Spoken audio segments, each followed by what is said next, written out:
चौथा अर्थ सांगितलं होता वर्धमान. शब्दार्थ काय होता? इंद्र वर. इंद्र म्हणजे इंद्रवृत्ती गौतम आणि त्याचे वर म्हणजे गुरु. तर कर्ता श्रेष्ठ जे आहे तर त्या वर्धमान 24 नाही वर्धमान वर्धमान तीर्थंकरांना नमस्कार केले आणि त्यांची सर्व विशेषण लावायची. हात जोडून सिद्धं सुद्धं वनमियं जिनेन्द्रवरणे निखण्डमकरङ्कं गुणगणभूषणोदयं जीवस्य करुवर्णं मोक्षम्. जय बोलो सिद्धांत चक्रवर्ती आचार्य नेमिचंद्र भगवान की जय. जय बोलो परम पूज्य चारित्र चक्रवर्ती समाधि सम्राट आचार्य शांति सागर जी महाराज की जय. जय बोलो प्रातः स्मरणीय गुरुदेव समंत भद्रमुनि महाराज की जय. जय बोलो परम पूज्य आचार्य प्रवेशार सुंदर सागर जी महाराज की जय. जय बोलो परम पूज्य मम दीक्षा गुरु वात्सल्य सिंधु आचार्य सुयश सागर जी महाराज की जय.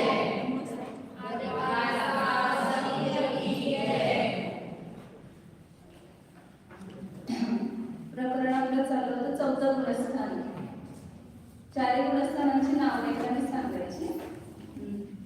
त्याची पाठीमागचे अंतराळीचे सुनबाई सांगा 4 गुणस्थानांची नावं.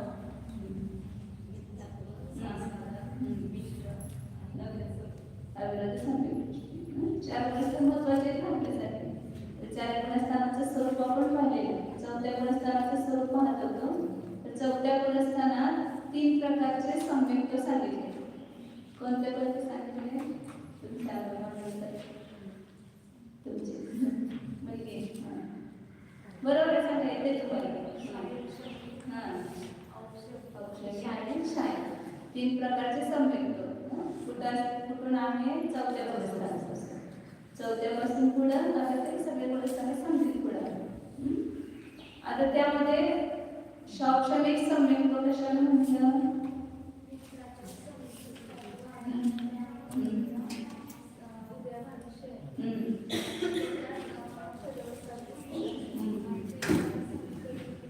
उदय असेल तर तिथं ते शौक्षणिक संयुक्त. मिथ्यात्व मिश्रण अनंतानुबंधीचा काय आहे? उदयाभावी क्षय.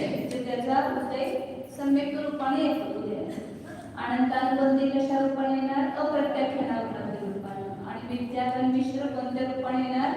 संयुक्त प्रकृती रूपून उदयाला येणार.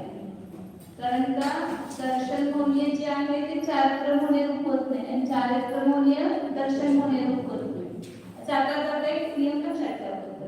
संक्रमण होते ना, तर संक्रमण होत असताना चारित्र मोनीय दर्शन मोनीय रूप होत नाही. दर्शन मोनीय चारित्र मोनीय रूप होत नाही. त्या 3 मध्ये परस्पर होणार. मिथ्यात्वाचं सम्यक मिथ्यात्व सम्यक प्रकृती होणार. सम्यक मिथ्यात्वाचं सम्यक रूप पण होते आणि मिथ्यात्व रूप पण होते.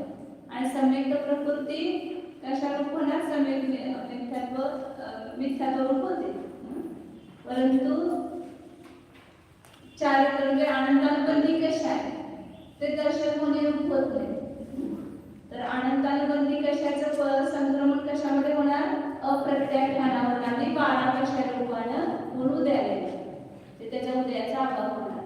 आणि त्याचा सर्वसार खूप क्षमतेवर लवकर उदयाला येणार नाही. आणि सम्यक प्रकृतीचा उदय. आणि त्या सम्यक प्रकृतीचा उदय असल्यामुळे त्या शौक्षणिक संयुक्तामध्ये काय उत्पन्न होतं? जलमलीन आकाळ दोष उत्पन्न होतो. तरी त्याचे सम्यक नष्ट होत नाही. त्याचं आपण काय बघितलं तसं. नंतर दुसरं सम्यक कोणतं सांगितलं? औक्षणिक सम्यक.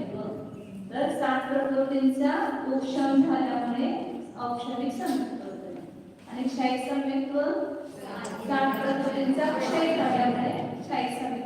हे 3 सम्यक चौथ्या गुणस्थानामध्ये असू शकतात. होऊ शकतात जीव म्हणजे एका वेळेस असणार. एका जीवाला एकच कोणतं तर असणार. परंतु अनेक जीवांच्या अपेक्षेनं तिन्ही सम्यक चौथ्या गुणस्थानामध्ये सांगितलेले आहे. आणि दुसरं सम्यक दृष्टी आहे, परंतु त्याच्या पाठीमागे कोणतं विशेषण लावलंय? अविरत. त्या शब्दावरच लक्षात ठेवायचं, शब्दावरच त्याला आपल्याला ते स्वरूप लक्षात येतं. त्या गुणस्थानाच्या नावावरच त्याचं स्वरूप आपल्याला लक्षात येतं. अविरत आहे तो विरत नाही, अचार्थ नाही लक्षात ठेवायचा. विरत नाही म्हणजे संयम नाही, व्रत धारण केलेले नाही. का नाही व्रत धारण केलेले राजसभाने? कुठल्या? अप्रत्याख्यानावर कशाचा उदय आहे, त्यामुळे त्याला कोणते व्रत घेतलेले नाही, निमित्त नाही. तिथं नुसतं कशाचा उदय आहे म्हणून व्रत घेत नाही, त्या तू पुरुषार्थ करत कमी घेत नाही. मला काय करायचं, आमच्या कशाचं उदय आहे म्हणून आम्ही घेत नाही, त्या कर्मावर खापर फोडून रिकाम होणार आहे. कारण आता शिकलोय आम्ही अप्रत्याख्यान कशाचं उदय आहे, त्यामुळं व्रत घेत नाही. तर तिथं सांगितलं की ते निमित्त मात्र आहे. आपण जर पुरुषार्थ केला आणि जर सोडायचं ठरवलं, ते आपल्याला मदत करणार. ते लगेच काय होणार, त्याचं उपशम होणार, त्याच्या उदयाचा अभाव होऊ शकतो. ती शक्ती आपल्या आत्म्यामध्ये आहे. आपणच पुरुषार्थ करत नाही, त्यामुळे कर्म काय करते, आपल्याला त्रास देत राहतं. आपण त्याच्यापेक्षा वर चढवायचं, तू काय करतस कर, मला जे करायचं मी करणार, असं जर ठरवलं आपण करतो की नाही घरात तसं. जावा काय तुला जे करायचं तू करणार, मला जे करायचं ते मी करणार, कसं असेल ना. तर कसं इथं त्या कर्माबरोबर वागायला शिकायचं. कर्माचा उदय आहे म्हणून मी घेत नाही असं कारण सांगायचं नाही. तर माझा पुरुषार्थ कमी पडतो. मी जर ठरवलं व्रत घ्यायचे मला, तर ते कर्म काय करणार, आपोआप चुकणार. आणि आपण काय ठरवलं नाही, आपण काय पुरुषार्थ केला नाही, तर कर्म आपल्याला सारखं त्रास येतच राहणार, ते पीडा देणारच. म्हणून तिथं निमित्त आहे, ते फक्त काय कर्म निमित्त आहे. ज्याला आपल्यामध्ये व्रत भाव नाही त्याला ते अप्रत्याख्यान कशाचा उदय त्याला निमित्त होतं. आणि ज्याला आपण स्वभाव पुरुषार्थ करायला सुरू करतो, त्याला आपोआप त्या कर्माचा पण काय व्हायला लागतो, उपशम क्षोभशम क्षय. कशामुळे होतो, त्या जीवाच्या विशुद्ध परिणामामुळे. कसं आहे ना, काल आपण 5 लब्धी बघितल्या, तो मिथ्या दृष्टी, ते 5 लब्धी कुणाला होता, सम्यक दृष्टीला होता की मिथ्या दृष्टीला? कुणाला होता? सम्यक दृष्टीला होता की मिथ्या दृष्टीला? विश्वासाला सांगा, आज म्हणाले मिथ्या दृष्टीला. हे सगळं मिथ्यात्व अवस्थेमध्ये चालू आहे, परंतु त्या मिथ्यात्व अवस्थेमध्ये तो पुरुषार्थ करतोय, त्याची कालावधी पण आलेली आहे आणि त्या ठिकाणी तो पुरुषार्थ पण करतो. त्यावेळेला कर्म आपोआप झुकतं. अंतर पडलं की कर्मामध्ये, कशामुळे अंतर पडलं त्या कर्मामध्ये, मिथ्यात्व कर्मामध्ये? तर जीवाच्या त्या करण परिणाम, विशुद्ध परिणाम झाले, त्यामुळे त्या कर्मामध्ये सुद्धा काय पडलं, अंतर पडलं. आपोआप सगळं ऑटोमॅटिक होते सगळं त्या कर्मामध्ये. आपल्याला कर्म काही बघावं लागत नाही, कर्म आपोआप सगळं काम करत असतात. आणि त्यामुळे काय झालं, आपण स्वभाव पुरुषार्थ केल्यामुळं त्या कर्मामध्ये सुद्धा उपशम झाला, अंतर पडून उपशम झाला. म्हणून नेहमी चूक कुठं आहे, कर्माची नाही, तर दुसऱ्यांची कोणाची चूक नाही. मी पुरुषार्थ करते, माझा प्रमाद आहे, माझा अपराध आहे, लक्षात घ्यायचं. म्हणजे मग आपण ती चूक आपण सुधरू शकतो. तर इतर सांगितले की चतुर्थ गुणस्थानामध्ये अविरत सम्यक दृष्टी आहे. 27 27 गाथेमध्ये आपण पाहिलं होतं की तो सम्यक दृष्टी जिनेंद्र भगवंताने सांगितलेल्या प्रवचनाचं काय करतो, श्रद्धान करतो. आणि कधी क्वचित काळी असं होतंय की कुठले तरी गुरुने उपदेश दिला आणि त्याचं स्वतःचं विशेष ज्ञान नाही याला स्वतःला, आणि ते गुरु पण अल्पच नाही, कारण त्या छद्मस्थ अवस्थेमध्ये ज्ञान कमी जास्त असू शकते. गुरु अल्पच नाही आहे, त्यामुळे त्यांना माहिती नसेल किंवा अन्यथा ग्रहण केलेलं असेल कुठल्या तरी वस्तुतत्वाविषयी, आणि त्यांनी तसंच सांगितलं. आणि ह्याने ही सर्वज्ञ भगवंतांची आज्ञा आहे. गुरु जे सांगतात ते सर्वज्ञ भगवंतांचीच आज्ञा आहे, शास्त्रच आहे असं प्रदान करतो तरी सुद्धा तो सम्यक दृष्टीच आहे, कारण का त्याच्यामध्ये श्रद्धा नष्ट झालेलं नाही, जिनेंद्र भगवंतांच्या वचनावर श्रद्धा नाही. म्हणून तो अन्यथा जर एखाद्या कुठल्या तर तत्वासंबंधी असं ग्रहण केलं, जसं काही काही गोष्टी असतात अशा दुसऱ्या प्रस्थानामध्ये अनेक आचार्याचे मत असतात, किंवा त्या प्रथमवंश सम्यक दृष्टी येतो, कोण म्हणतं द्वितीय सम्यक दृष्टी पण येतो, असे काही काही असतात. तर तसं कुठल्या तरी गुरुनी सांगितल्यामुळे ग्रहण केलं आणि ते चुकीचं असेल समजा, तरी सुद्धा तो सम्यक दृष्टीच आहे. आता पुढं सांगतात की कुठपर्यंत सम्यक दृष्टी असणार ते सांगतात. 28 नंबरची गाथा आहे.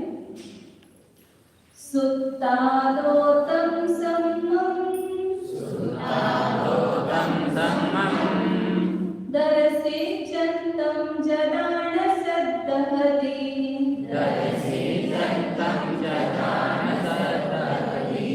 सोचेव हवैमिच्छा सोचेव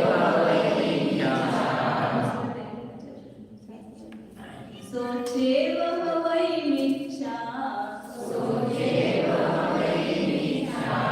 विद्धि जीवो तदोपहुति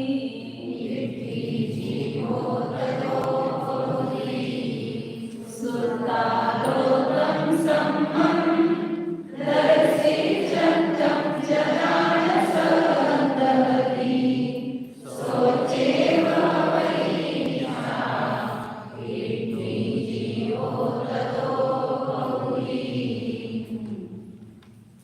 सुत्तादो तं सम्मं दर्शिचन्तं तं जदा न सद्दहति.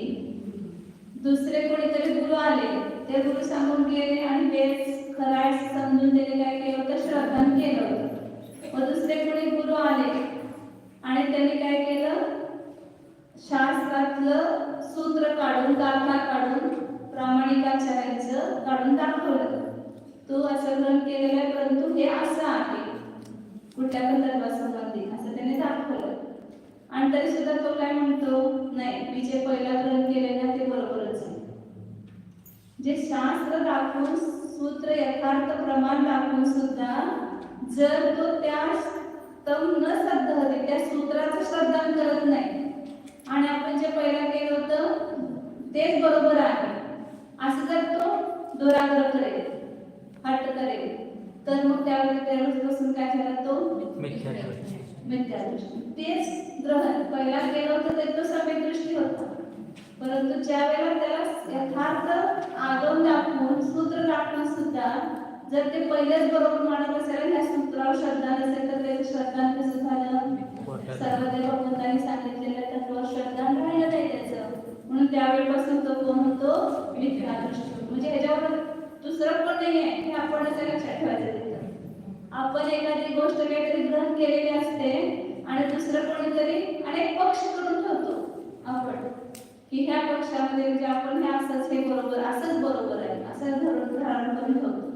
आणि सध्या दुसऱ्या पक्षाचा संजीवनी आपल्या उलट मांडणारा किंवा आपल्यापेक्षा वेगळं मांडणारा आणि त्याने शास्त्र काढून दाखवलं, तरी पण आम्ही नाही त्यांच्या बरोबर आमचंच बरोबर आहे असं जर मांडलं आपण तर काय होणार, मिथ्या दृष्टी होणार. म्हणून हठाग्रह करायचा नाही. दुराग्रह जे आहे ते फलम अनाग्रह, बुद्धीचं फळ काय आहे, अनाग्रह. आग्रह असायला पाहिजे, कुठलाही पक्ष कधी ग्रहण करायचं नाही. तो कुठल्याही पक्षाचा असतो, तो जर यथार्थ दाखवत असेल आणि ते खरोखर सूत्र असेल तर त्याचे श्रद्धान करायचं आणि आपण जे ग्रहण केलेलं चुकीचं ते सोडून द्यायचं. ह्याच्यासाठी काय लागतं, तिथं पक्षपात नको कोणत्याही. कधी कुठला पक्ष ग्रहणच करायचं नाही. ज्याने पक्षाला ग्रहण केलं त्याला सम्यक्तच होत नाही. आचार्य काय सांगितलं, जो पक्षातीत होतो तो सम्यक दृष्टी होतो, नाही पक्षातीत होतो तो सम्यक दृष्टी होतो. म्हणून काय सांगितलं इथं, दुराग्रह सोडायचा. दुराग्रह जर केलं तर त्याचं सम्यक्त्व राहत नाही, तो तेव्हापासून मिथ्या दृष्टी होतो. आपल्या जीवनासाठी आपण लक्षात ठेवायचं, दुसऱ्याच्याकडे बघायचं नाही आपण, परंतु आपण असा कोणताही दुराग्रह करायचा नाही. आता पुढं चतुर्थपणे स्थानामध्ये सम्यक दृष्टीपणाने अविरतपणाने. असं कसं? त्याला श्रद्धा नाही की नाही, रात्री जेवू नये, अमुक खाऊ नये, तमुक खाऊ नये किंवा पाप करू नये, सगळं श्रद्धा नाही की नाही, मग तो कसा अविरत सम्यक दृष्टी असं वाटतं ना आपल्याला. तर ते दोन्ही गुण दोन्ही विशेषण एका व्यक्तीमध्ये राहू शकतात. सम्यक दृष्टीपणाने अविरतपणा असे दोन्ही सामानाधिकरण्य त्याला म्हणतात. म्हणजे दोन्हीचा आधार एक असतं, ते सामानाधिकरण्य आहे. मग हे दाखवतात.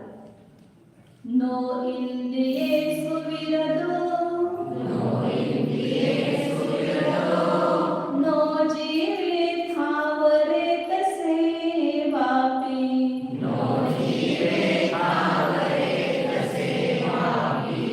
जो सत्तहदि जिनोत्तम, सम्मा इति अविरतो सो,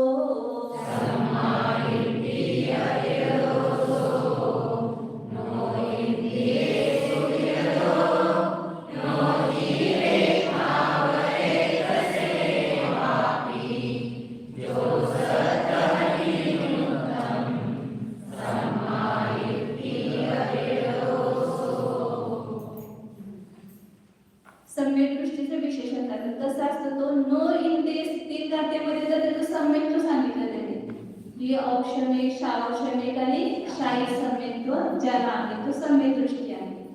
आणि दुसऱ्या कशाचा उदय असल्यामुळे तो कसा आहे? अविरत आहे. त्याचाच खुलासा इथे करतात की नो इंद्रिय सुविरतो, इंद्रियापासून विरत नाही, म्हणजे कुठल्याही इंद्रिय विषयांचा त्याग केलेला नाहीये, विरक्ती झालेली नाही. सगळं तुम्ही आता जे काय भोग भोगता ना ते सगळं सम्यक दृष्टी करू शकता.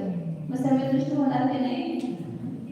काही भोग सोडायचे नाही, तरी पण तुम्हाला सम्यक प्राप्त होऊ शकते. मग असं सम्यक पाहिजे का नको? काही भोग न सोडता चालतंय ना. तर सांगतात की तो बाहेर काही सोडत नाही, परंतु आपण पुढे सांगणार त्याच्यात कोणते कोणते गुण असतात. इंद्रियापासून तो विरत नाही आणि त्रस्त आणि स्थावर जीवाचे हिंसेपासून पण न विरतो, त्याच्यापासून पण विरत झालेला नाही. दोन प्रकारचे संयम आहेत, एक इंद्रिय संयम आणि एक प्राणी संयम. या दोन्ही संयम कोण मुलीला धारण करतात, त्यांना इंद्रियावर पण संयम असतो आणि प्राण्यांच्या हिंसेचा त्याग करतात. तर अशा प्रकारे 12 प्रकारची अविरती म्हणतात त्याला. अविरती किती प्रकारचे? 12. कोणती 12? 5 इंद्रिय आणि 1 मन, ह्या 6 पासून त्याच्या विषयापासून विरक्ती त्याला म्हणायचं इंद्रिय संयम. 5 इंद्रियांच्या विषयापासून आणि मनाच्या विषयापासून विरक्ती, म्हणजे 5 इंद्रियावर संयम असणं आणि मनावर संयम असणं, त्याला म्हणायचं इंद्रिय संयम. 6 प्रकार झाले ते. आणि 5 स्थावर आणि 1 त्रस्त. 5 स्थावर आणि 1 त्रस्त.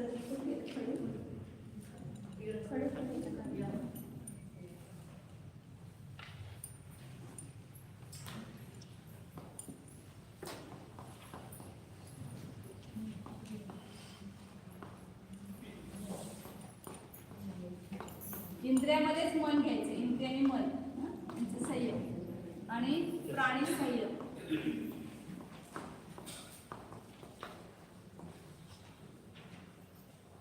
5 आणि 1 मन, 6 झाले. आणि प्राणी संयम काय झालं? त्रस्त आणि स्थावर. स्थावर किती आहे? 5. तर प्राणी संयम म्हणजे 5 एक त्रस्त आणि 5 स्थावर काय जीवांच्या हिंसेचा त्याग, त्याला म्हणायचं प्राणी संयम. आणि 5 इंद्रिय मनाच्या विषयांचा त्याग, त्याला काय म्हणायचं? इंद्रिय संयम. हे दोन्ही पण संयम त्याच्याजवळ नाही. म्हणजे कोणता तर सांगितलं कोणते व्रत तरी धारण केलेलं नाही. स्वर्गातले देव आहेत ते पण चतुर्थ स्तरावरती असतात आणि खरं कोणतेही पाप करत नाही ते, असं बाहेरचं त्रस्त जीवाची हिंसा करत नाही, स्थावराची हिंसा करत नाही, तरी सुद्धा त्यांना व्रत असत नाही कोणतंही, विरक्तीचे भाव तिथं असत नाही. म्हणून तो कोण आहे? अविरत सम्यक दृष्टी आहे. आणि जो शब्द नृत्यम, जो जिनेंद्र भगवंताने जे सांगितलेलं आहे त्याच्यावर श्रद्धान करतो, म्हणजे त्याला अंतरंगातून हे श्रद्धा नाही की हे करणं योग्य आहे, म्हणजे 5 इंद्रिय मनाच्या विषयापासून विरक्ती करायला पाहिजे असं श्रद्धा नाही त्याला, आणि त्रस्त आणि स्थावर जीवाची हिंसा करायला नको हे पण श्रद्धा नाही. ज्याच्या काही जिनेंद्र भगवंतांनी व्रत सांगितलेलं आहे, मुनी धर्म सांगितलेलं आहे, त्या सगळ्यावर श्रद्धा नाही, परंतु अजून स्वतः तो आचरण करत नाही. ते श्रद्धा नाही असं नाही, म्हणजे त्याला ज्याला श्रद्धा नाही त्याला असं वाटतं की आपण करावं, परंतु अजून त्याच्या हातून ते घडत नाही, त्यामुळे तो कोण आहे, अजून असंयत आहे, अविरत आहे. आता पुष्कळाकडे प्रतिमा घेण्याचे भाव असतात, परंतु घेत नाही. का घेत नाही तर पुरुषार्थ करत नाही, भीती वाटते, केलं काय तर झालं तर, काहीतरी शरीरात रोग झाला तर मग दवाखान्यात कसं जाणार, औषध कसं घेणार, हे सगळ्या भीती असतात पुढच्या, होईल का नाही हे सांगता येत नाही. गाडीत बसायच्या अगोदर कधी असं आपण म्हणतो का ऍक्सिडेंट झाला तर गाडीत कशाला बसायचं, असं कधी भीती वाटते का गाडीत बसायला? मग गाडीत बसायला ऍक्सिडेंट होतात की नाही? पुढे बसायचं असतं. म्हणजे संसारामध्ये सगळं माहीत असून आपत्ती तरी सुद्धा आपण ते करायला तयार असतो, भीत नाही. आणि इथं मात्र नुसती भीती सगळी, असं झालं काय करतं तसं, त्यांचं बघा त्यांनी व्रत घेतलं तर त्यांचं नष्ट हे झालं, व्रत चूक झाले तर एखाद्या प्रती चूक झाला म्हणून काय सगळेच होतात का? नाही, सगळ्या काच ऍक्सिडेंट झाला मग सगळ्या गाडीचं होत नाही, म्हणून आपण गाडीत बसायचं सोडत नाही, तसं व्रत घ्यायचं पण सोडायचं नाही. कुठलं तर झालं कुठं काय म्हणते त्याला बघता येईल ना, आत्तापासून ते चिंतन कशाला की असं झालं तर काय करायचं, तसं झालं तर काय करायचं, ज्या वेळेला होईल त्याच्यावर मार्ग असतात काय पण, म्हणून पाठीमाग पाय ओढायचं नाही आपल्याला, नेहमी पुढे जायचं आणि पुरुषार्थ करायचं. तर काय सांगतात, जो शब्द जिनेंद्र भगवंताने जे सांगितले त्यावर श्रद्धा करतो तो कोण आहे, अविरत सम्यक दृष्टी. आता याच्यामध्ये सम्यक दृष्टी शब्द आला, हा आदि दीपक म्हणतात त्याला. काय म्हणतात? आदि दीपक. आदि दीपक म्हणजे काय, सुरुवातीला दिवा लावला, आता हा मोठा आहे, तिथं एक बल आहे, मध्ये एक आहे, शेवटी एक आहे, तर सुरुवातीला जो बल लावला तर त्याचा उजेड शेवटपर्यंत पडतो, दारावाच्या पर्यंत पडणार, मध्ये लावला तर त्याचा उजेड इकडे पण पडणार आणि तिकडे पण पडणार, त्याला म्हणतात मध्ये दीपक. आणि तिकडे शेवटी लावला तर त्याचा उजेड पहिल्यापर्यंत पडणार सुरुवातीला, तर त्याला म्हणायचं अंत्यदीपक. मग सूत्रामध्ये असे काही शब्द असतात ते एकदा सुरुवातीलाच ठेवतात की तो शब्द शेवटपर्यंत लावत जायचा, तर त्याला काय म्हणतात आदि दीपक. जसं उदाहरण पहिला सम्यक दर्शन ज्ञान चारित्र आणि मोक्ष मार्ग, त्यामधला कुठला शब्द आदि दीपक आहे, सम्यक शब्द आदि दीपक आहे. तो दर्शनाला पण लावायचा, ज्ञानाला पण लावायचा आणि चारित्राला पण लावायचा. मग काही शब्द मध्ये ठेवलेले असतात, जसं संसार स्थावरा, संसार स्थावरा, तर त्यामध्ये संसारी शब्द माटेमध्ये पण सूत्राला लावायचा आणि पुढच्या पण सूत्राला लावायचा, तो मध्ये दीपक म्हणायचं त्याला. किंवा पहिलं सूत्र आहे दुसऱ्या त्यातलं कोणतं, औषधिक क्षायको भावो निश्रस्य जीवस्य सर्वतत्व मौलिक पारणा.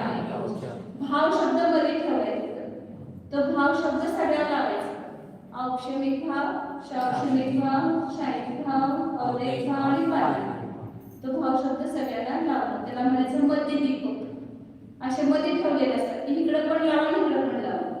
आणि काही शब्द शेवटी ठेवलेले असतात, अंत्यदीपक, त्याला म्हणायचं अंत्यदीपक. ते पहिल्यापर्यंत जसं नमोकार मंत्र, नमो लोये सव साव, तर लोये सव शब्द जो आहे तो सगळ्या पदाला लावायचा ना. मुलांना कसं आता शिकवलं जातं, नमो लोये सव अरिहंतान, लोकातील सर्व अरिहंतान, त्याला म्हणायचं अंत्यदीपक. तर ह्यामधला जो सम्यक दृष्टी शब्द आहे तो आदि दीपक आहे. आता इथून ते पुढे सम्यक दृष्टी विशेषण येणार नाही, तर त्या सगळ्या गुणस्थानाला लावायचं, 14 गुणस्थानात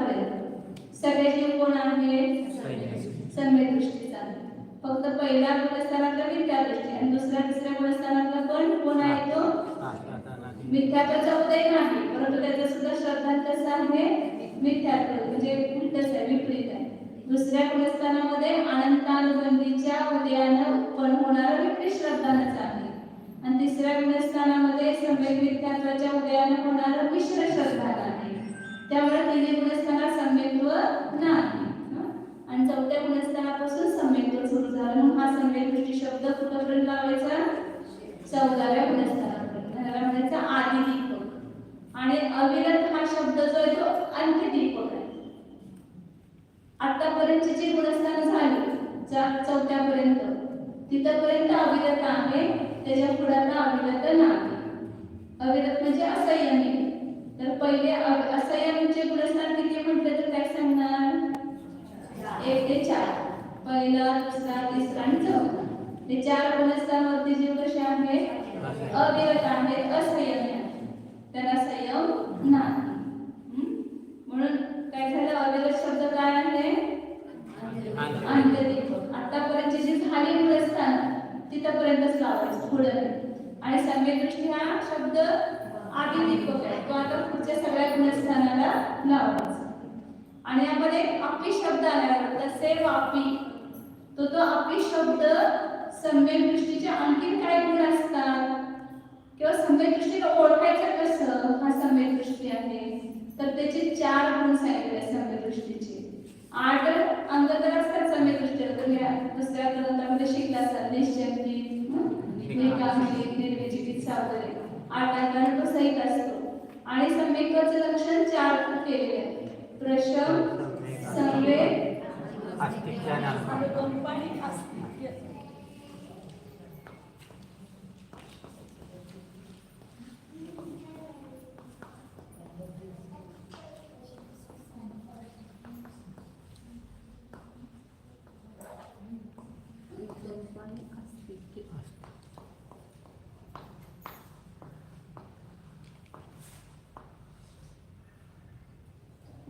हे 4 गुण सम्यक दृष्टीजवळ असतात आणि हे त्याच्यावरती त्याचं ओळखायचं चिन्ह पण आहे. प्रश्न इसमें भी अपने को डालना चाहिए 4 का नहीं आया शायद लक्षण नहीं तो प्रश्न प्रश्न म्हणजे काय की कषायांचा उद्रेक नसणं म्हणजे शांत परिणाम असणं. आनंदानुबंधी कोणते कषाय घ्यायचे तर आनंदानुबंधी कषायाचा उद्रेक त्याच्याजवळ असत नाही सम्यक दृष्टीजवळ आणि मिथ्यात्वाचा आणि मिश्र प्रकृतीचा पण उदय नसतो. अनंतानुबंधी कषायांचा उदय नसणं हा त्याचा काय प्रशमभाव म्हणजे शांत परिणाम. मिथ्या दृष्टीच्या कषायामध्ये आणि सम्यक दृष्टीच्या कषायामध्ये खूप मोठा अंतर आहे.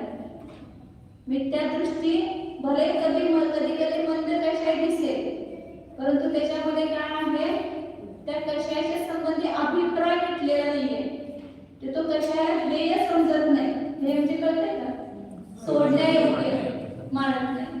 आणि सम्यक दृष्टीला कधी कषाय झाला तरी सुद्धा त्याला काय वाटतंय की कषाय करण्यायोग्य नाही, मी केलं तर कषाय चुकीचा आहे, हा सोडण्यायोग्यच आहे, वास्तविक करण्यायोग्य नाही असं अंतर करतो. जसं उदाहरण देतात की मालक आणि मुली दुकानामध्ये एखादा मुली ठेवलेला असतो. आता काय म्हणतात पूर्वी मुली म्हणायचे, आता काय म्हणतात देवांची ठेवलेला आहे दुकानामध्ये.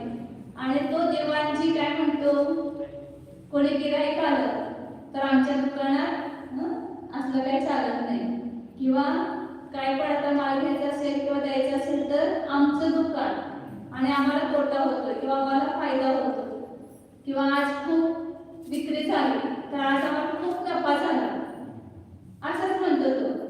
परंतु त्याच्या अंतरंगामध्ये श्रद्धा काय असते त्या देवांच्या दुकानात फायदा झाला तर आमचा फायदा झाला म्हणतो, तोटा झाला तर आमचा तोटा झाला म्हणतो. परंतु अंतरंगामध्ये श्रद्धा आहे की मला फायदा पण झाला नाही, मला तोटा पण नाही, मला तर जेवढे पैसे मिळायचे तेवढेच मिळणार. आणि मालक तिथे दुकानात नाही घरात बसलेला आहे परंतु दुकानात तोटा झाला तर तो काय म्हणतोय माझा तोटा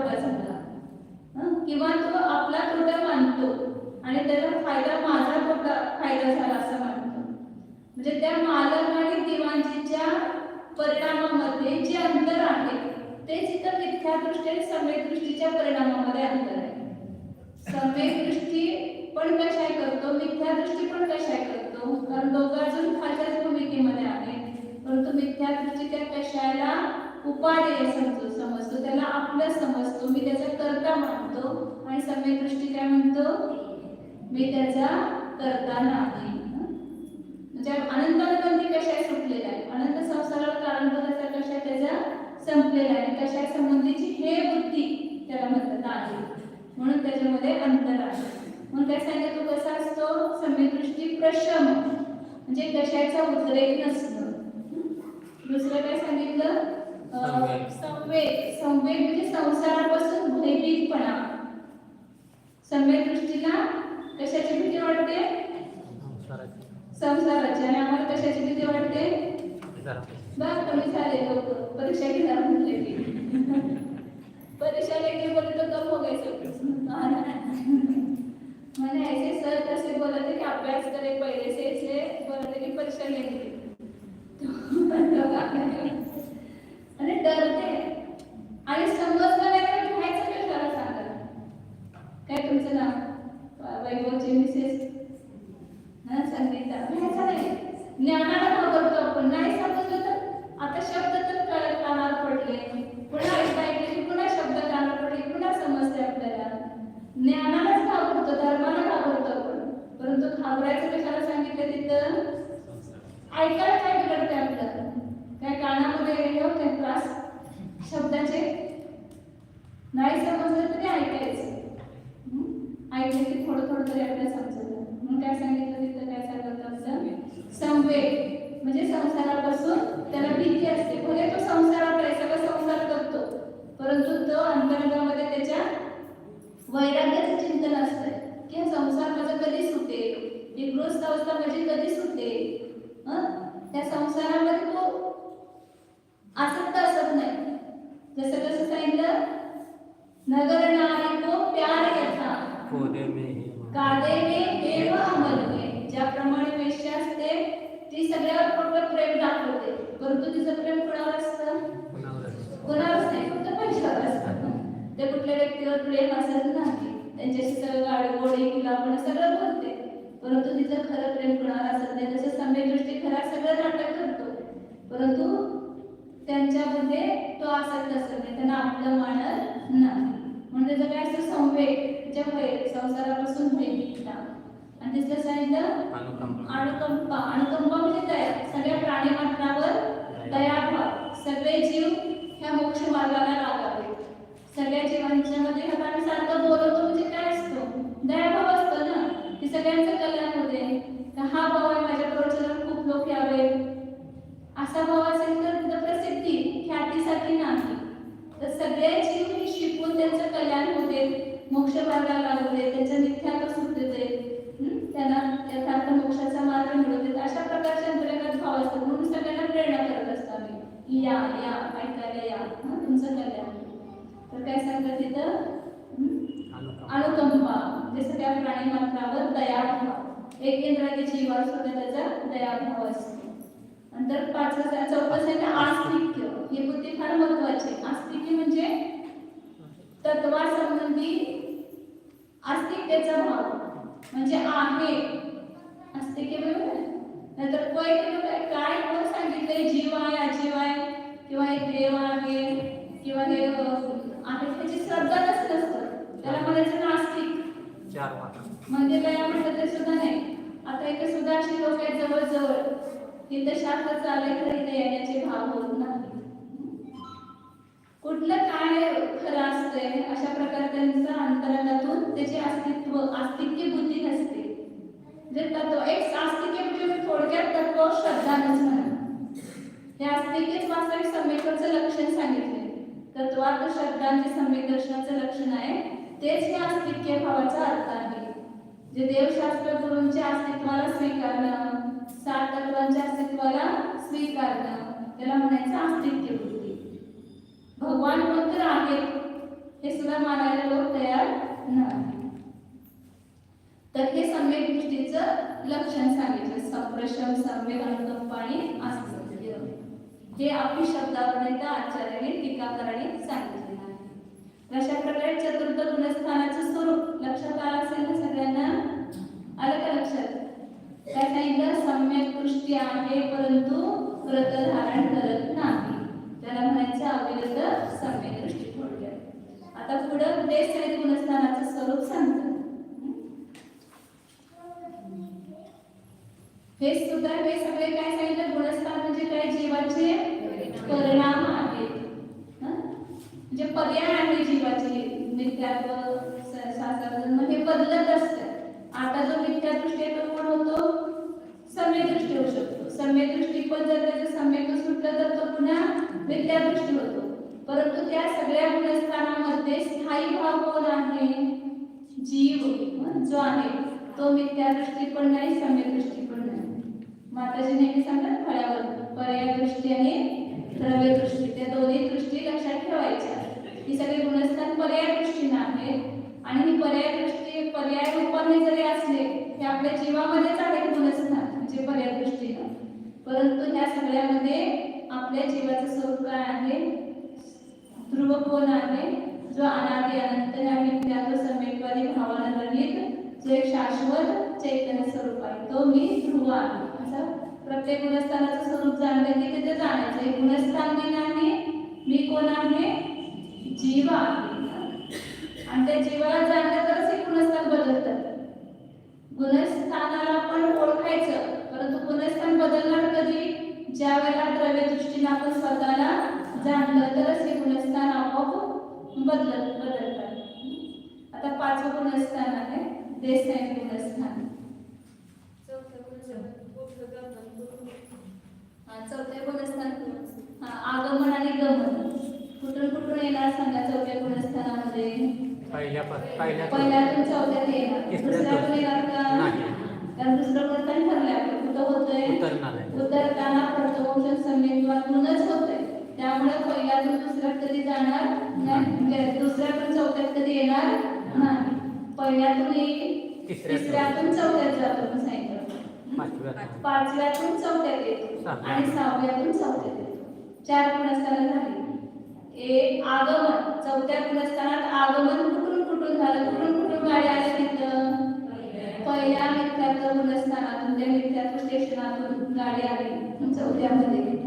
दुसऱ्यातून नाही, तिसऱ्या मिश्र गुणस्थानातून चौथ्यात गाडी येते आणि पाचव्यातून येते आणि सहाव्यातून येते.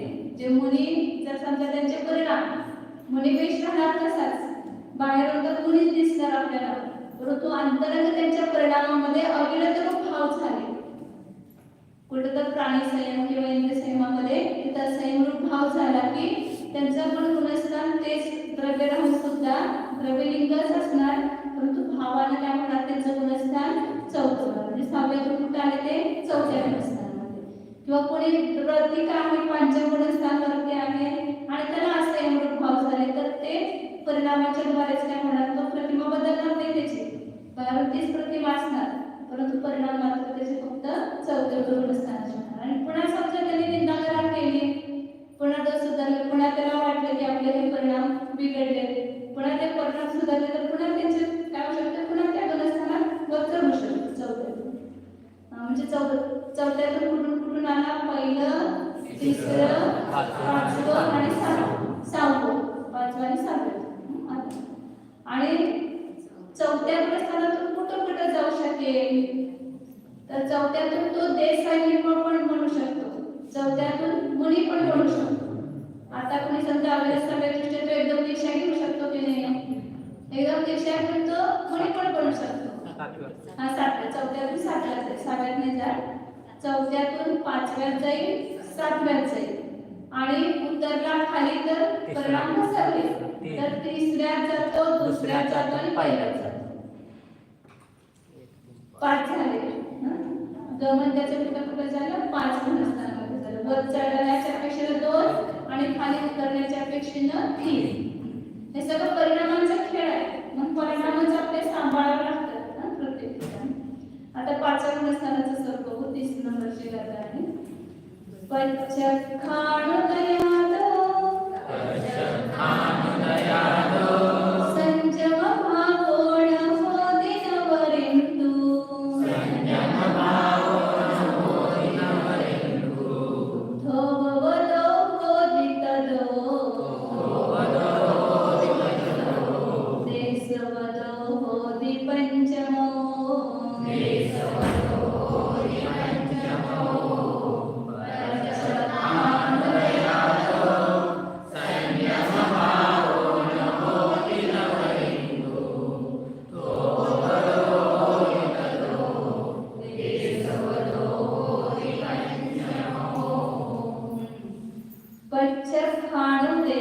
आता पाठच्या पुढे स्थानामध्ये ते तीन सम्यक तर असणारच. जे कोणाला प्रथमोक्षम होईल, कोणाला शावशनिक होईल, कोणाला क्षायिक सम्यक होईल. परंतु विशेषतः काय आहे चौथ्यापेक्षा, तर तिथं अप्रत्याख्यान उदयाचा अभाव होतो आणि प्रत्याख्यानावर कशाचा उदय आहे त्याला. तर त्या प्रत्याख्यानावर कशाचा उदय असल्यामुळे संयम भाव न होती, त्याला संयम भाव होत नाही. म्हणजे मुलींचं व्रत सकल संयम धारण करत नाही. कोणत्या कशाचा उदय आहे? प्रत्याख्यानावर. अप्रत्याख्यान कशाचा उदय चौथ्यामध्ये होता. आता पाचव्यामध्ये अप्रत्याख्यानावर कशाच्या उदयाचा काय होणार? अभाव. आता पाचवा गुणस्थान सुद्धा काय आहे? शावशमिक भाव. आपण बघितलं तर पहिला कुठल्या गुणस्थानामध्ये कोणता भाव आहे. तर पाचव्या गुणस्थानामध्ये कोणता भाव सांगितला होता? शावशमिक भाव. तर तो शावशमिक भाव कोणाच्या अपेक्षेने सांगितला? संदर्शक होण्याच्या अपेक्षेने की चारित्र्य होण्याच्या अपेक्षेने? चारित्र्य होण्याच्या अपेक्षेने पाचव्या गुणस्थानापासून पाहिलं होतं तिथं शावशमिक भाव. दर्शन होण्याच्या अपेक्षेने पण असू शकेल, परंतु ते गुणस्थान कोणाच्या अपेक्षेने? चारित्र्य होण्याच्या अपेक्षेने. दर्शन होण्याच्या अपेक्षेने तर तिथं तिन्ही सम्यक सांगितलं, तिन्ही सम्यक असू शकतात पाचव्यामध्ये.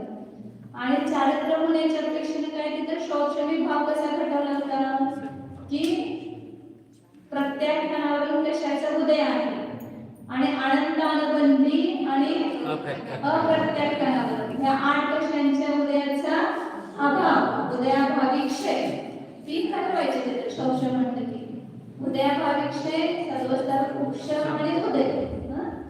तर इथं पाचव्या गुणस्थानामध्ये काय झालेलं आहे?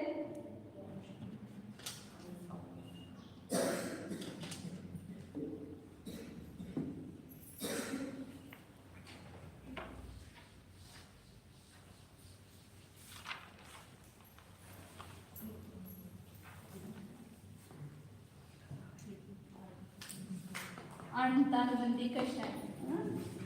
दुसरं अप्रत्याख्यानावरण कशा आहे. तिसरं प्रत्याख्यानावरण कशा आणि संजीवलन. संजीवलनामध्ये आवाज येईल का? दोन हे करायचे.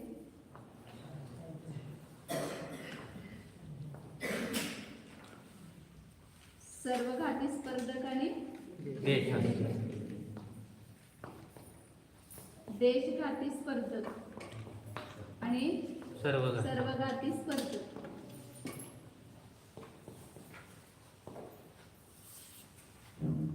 देशघाती स्पर्धक आणि सर्वघाती स्पर्धक असे संचलनामध्ये दोन विभाग आहेत. कारण देश संचलन ही कोणती प्रकृती आहे? देशघाती प्रकृती. त्यामध्ये दोन्ही प्रकारचे स्पर्धक असतात.